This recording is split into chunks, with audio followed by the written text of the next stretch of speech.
গোয়া মারে তাড়াতাড়ি খেয়ে নে, ওই মালিক এসে গেল, এখন তাড়াতাড়ি পায়ে ধরতে হবে। শোন, ওই মালিক কিন্তু পেঁয়াজ লাগানো দেখতে গেছে, তোরা তাড়াতাড়ি খেয়ে নে। মাঝখানে পাতলা লাগাবি, দুই পাশে ঘন লাগাবি, আর যা করার আমি করবো না, তাড়াতাড়ি খেয়ে নেও। আরে এই কি পেঁয়াজ লাগানে রে, মাঝে পাতলা আলি ঘন, 700 টাকা জন, তার চারটা মার গোয়া মারে। এই ভাত খাইতে একটা বিড়ি খাবো, সে সময় দিল না। এই ভাত যা খাইতে খাইতে একটা পেঁয়াজ লাগানোর গুষ্টি, পেঁয়াজ লাগাবোই না, চলে আয়।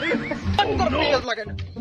তুই রাগ করিস না ভাই, তুই আমার পেঁয়াজের ভুঁইটা লাগা দে, তুই যে মা করিস মা তোরা লাগা দে ভাই। তুই যা খাতে চাস তাই খবর, যদি গোস্ত খাতে চাস তাও খবর, যদি দই খাতে চাস তাও খবর ভাই। আমার পেঁয়াজের ভুঁইটা লাগা দে ভাই, তোরা পেঁয়াজের ভুঁইটা লাগা দে। তোরা চলে যাস না ভাই, তোরা চলে যাস না ভাই, তো চলে গেলে আমার ক্ষতি আছে ভাই, পেঁয়াজের ভুঁইটা লাগা দিয়ে যা ভাই।